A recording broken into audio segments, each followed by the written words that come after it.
All right, music fans, welcome back. Harmless Dave here, talking real music in real time for a few real people out there, just like you right there, just like me right here. So, useless speculation about Van Halen. I'm starting to think that way. I was talking to a guy a while back, and he just thinks this is all a bunch of BS, that it's something for classic rock websites and people like me to talk about, and that's it, at least for now. Apparently, Michael Anthony had a conference call last year with Alex Van Halen and David Lee Roth.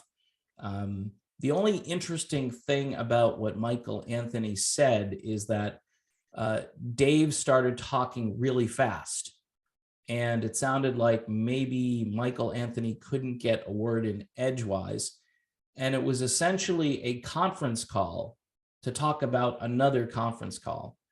And I guess Michael Anthony said, well, there was no other call, so everything just sort of fizzled out. That's what Jason Newsted said when he spilled the beans to the Palm Beach Post or whoever that was. And I don't think he was supposed to do that. Then Joe Satriani came along and confirmed everything and said, yeah, I'd love to be a part of that. I think Joe is the most, enthusiastic person. And then I was wondering, well, why Jason Newsted? And then, David Lee Roth comes up with this scheme or this idea that you've got to get replacements at each musical post in case somebody goes down due to, the thing, right? Which at this stage is absolutely ridiculous. But postpone a gig. If people aren't feeling well, just postpone the gig and reschedule the gig. And it shouldn't take like a year for that gig to go off. But I guess maybe they're worried that this might be another problem with all of this. That what if they get something organized and then in the fall things start going haywire again, or in whatever, in a month or two, things go south and these guys have no control over it. And then, the idea, you need to do it, hit the iron while it's hot. You don't want to wait another year or 2 years. I mean, you got these bands that are still completing their, 50th anniversary. The Doobie Brothers are out there doing their 50th anniversary. Well, that train left a while ago, but they're still kind of mopping up. There are other bands that are out there doing, like, I think Kansas is still out there saying it's the 50th anniversary of Point of No Return or something. I don't know, which happened a little while ago. Wasn't in 2022, that's for sure. But there's just not that much to talk about in the world of classic rock. After the videos I did recently, people are saying, Dave, are you going country on us? I'm like, well, there's stuff to talk about over there. And I never specified when I started this that I'd be talking about one type of music. And every so often I will go off on tangents and talk about things that I don't normally talk about, because, you look through the world of classic rock, the music I grew up listening to, and there's not that much to really talk about. Yeah, Loverboy, Styx, REO Speedwagon, they're out there on the road. That's cool. I guess they're doing a good job from what I understand.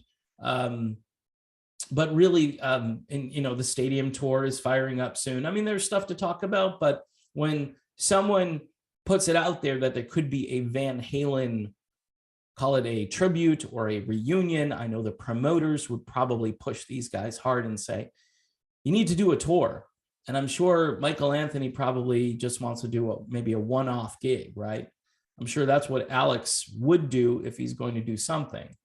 And Dave supposedly said he was retired or retiring, but then he walked that back and said, hey, I'm on my first retirement. And that does open the door for, a possible Van Halen tribute. So anyway, there's really not that much else to talk about. Alex is really holding the cards here. And Michael Anthony says, I haven't heard since last year, and we're pretty deep into 2022. So we shall see, folks. I don't think anybody really has the urgency on this one. And Alex being the guy who would say, yeah, I definitely want to do this. And then you got Dave who hems and haws and comes up with his own ideas. And Michael Anthony seems to be the hardest working guy and wants to play music and would love to be a part of this. And it's good that he's being included. But then you've got the other elephant in the room, and that would be Sammy Hagar, who apparently they're not talking to, because Dave and Sam just can't, get along. So the whole thing is a mess. And maybe it's better. Maybe it's just better that this ends the way it ended. But I do think someday someone should pay tribute to Eddie Van Halen. That's all I'm saying. I'm not saying, you milk it and it's a cash grab and it's a big tour, but I've seen things go off far worse than this that continue to go and go forever. Like Kiss, for instance, it just keeps going, right? Although they're threatening, Kiss is threatening us and telling us this could be the end of the road finally. We shall see. Don't know if it's true, but in any event, thanks for watching. Don't forget to subscribe, hit the bell for notifications, Patreon, $1 a month. And yeah, I might still talk about country music. Sure, why not? There's more going on over there, but I'll continue to diversify the portfolio. That's what I'm working on here.